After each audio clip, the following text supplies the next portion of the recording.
La loi d'adaptation au droit européen du 9 mars 2023, publiée au journal officiel du 10 mars, est venue aligner certaines dispositions du droit français sur le droit de l'Union européenne.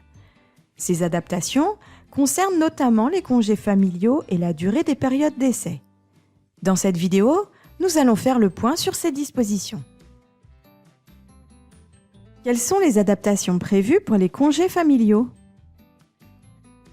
Les changements prévus sont applicables depuis le 11 mars 2023 et concernent le congé de paternité et d'accueil de l'enfant, le congé parental d'éducation et le congé de présence parentale.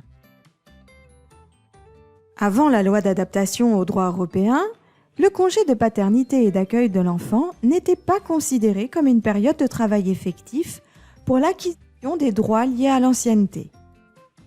Depuis le 11 mars 2023, le salarié continue d'acquérir de l'ancienneté durant son congé.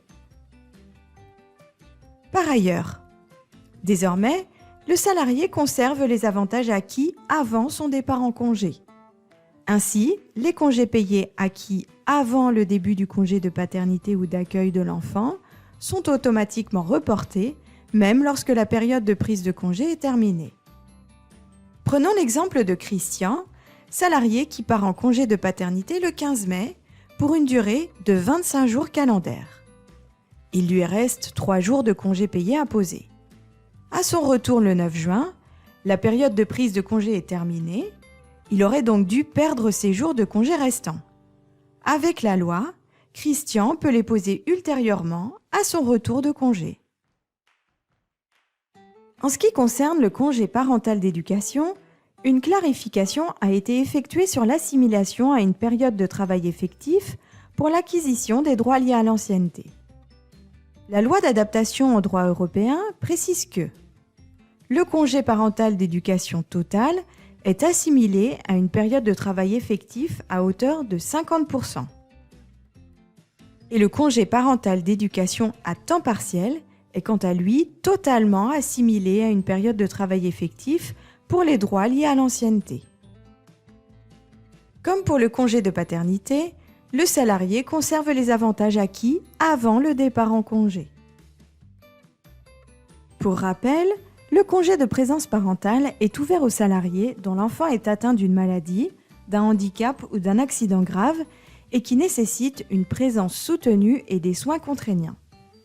Comme pour le congé de paternité et le congé parental d'éducation, le salarié conserve désormais les avantages acquis avant son départ en congé. Quelles sont les adaptations prévues pour la durée des périodes d'essai ?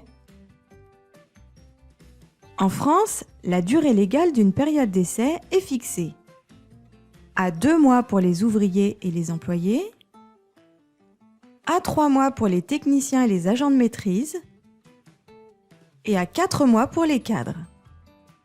Si un accord de branche antérieur au 26 juin 2008 le prévoit, l'employeur peut appliquer des durées de période d'essai plus longues. Toutefois, à compter du 9 septembre 2023, cette dérogation ne sera plus possible. Il faudra obligatoirement appliquer la durée légale. Ainsi, à compter de cette date, un employeur avec une convention collective prévoyant une période d'essai de 3 mois pour ses ouvriers devra obligatoirement appliquer la durée légale de 2 mois.